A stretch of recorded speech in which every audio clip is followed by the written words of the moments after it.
Hello mga ga, glutinous rice flour lang po ito. Dati ay nakagawa na po tayo nito pero maliit lang po iyon na amount ng ating recipe. Pero to this video mga ga ay gagawa po tayo ng kalahating kilo ng ating glutinous rice flour at ito'y pang negosyo po natin. Hindi ka talaga dito papalpa kasi ang dali lang po talaga itong gawin at hindi po ito komplikado. Kaya simulan na po natin. Una ay mag-caramelize po tayo ng 1 and 1/2 cups ng white sugar. At lagyan ng half cup ng tubig at tunawin muna at saka papuyan na po natin yung ating kalan. Hintayin na po natin itong mag-caramelize. At para may kulay yung ating asukal ay naglagay po ako dito ng maliit lang po talaga na amount ng food coloring na egg yellow. Ito'y optional lang naman. At pag ganito na po yung consistency ng ating asukal ay tingnan po natin ito kung ito'y malapot na ba. Pag iganito po natin mga ga sa ating plastic cups na yung malagkit na po siya ay okay na po yan. At agad na po nating ilagay yan sa naka-ready na po natin ng mga hulmahan. Gumamit lang po ako dito ng hulmahan ng ating leche plant molder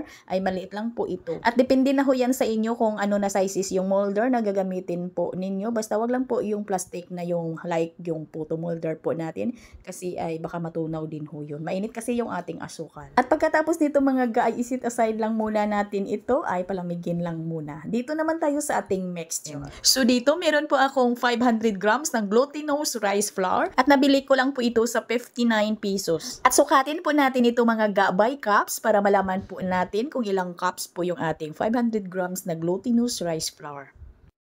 At meron po tayo ditong 4 in 1/2 cups. At diretso na po natin ito lagyan pa ng iba pa nating mga ingredients. Half teaspoon ng iodized salt at dito kailangan po natin ng 3 and 3/4 cups ng evaporated milk. At pwede tayo ditong gumamit ng gata or yung ating coconut cream kung wala pong evaporated milk. Pero kung gagamit kayo dito ng gata mga ga ay nasa 3 in 1/2 cups lang po yung ilagay ninyo. Basta tansyahin nyo lang po talaga yung mixture. Na yung mixture po natin ay hindi masyadong malabnaw at hindi din masyadong malapot. At lagyan lang po natin ito ng 3 piraso na large na itlog. At sa pangpatamis po natin, gagamit lang po tayo dito ng 2 cups ng condensed milk. At mga ga, depende na ho yan sa inyo kung kayo ay magdagdag dito ng condensed milk natin kung gusto po niyong matamis yung ating mixture. Pero yung aking recipe na ito mga ga ay katamtaman or tamang-tama lang po yung tamis nito. At lagyan lang po natin ito ng half tablespoon ng ating vanilla essence. At haluin lang po talaga natin ito ng maigi mga ga hanggang sa matunaw na po natin yung ating glutinous rice flour at nang mix yung ating mga ingredients. Kung may mga maliit man yan na bilog-bilog yung ating mixture ay walang problema dahil sasalain po natin ito ng mga 3 beses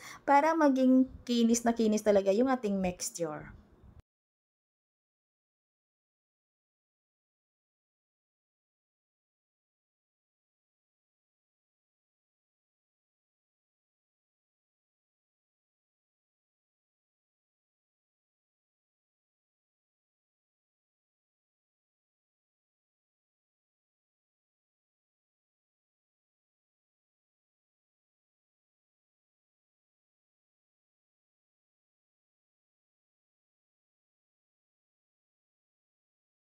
At pagkatapos ko yung nasala ng 3 beses ay ilagay ko na po dito agad sa ating hulmahan. At pagkatapos nito mga ga ay pwede na po talaga natin itong lutuin agad sa ating steamer. At kailangan ay kulong-kulo na po yung ating steamer bago po natin ito isala. At ito na mga ga naluto na. Niluto ko po ito sa loob ng 40 minutes sa katamtaman ng apoy ng aking kalan. At hindi na po ako dito nagtakip ng aluminum foil. Ay binalot ko na lang ng tila yung takip ng ating steamer.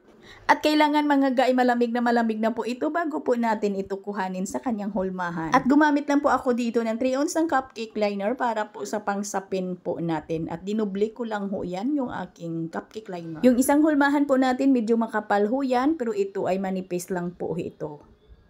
Ayan, manipis lang po yan. Sa pagluto po natin dito mga ga, ay depende po yan yung time natin dito sa kapal na gagamitin po natin na hulmahan. Kung natapos na po yung time na naset po ninyo, ay pwede po talaga natin na tingnan yan. Tusukin po natin ng stick. Pag may mixture pa na basa na sumama sa ating stick, ay hilaw pa po yan. Ay dagdagan pa natin ng mga ilan pang minuto. At sa pagtanggal po natin dito mga ga, ay kailangan po nating i-scrape yan yung bandang gilid ng manipis lang po na bagay like stick or kutsilyo man dyan ng padahan-dahan.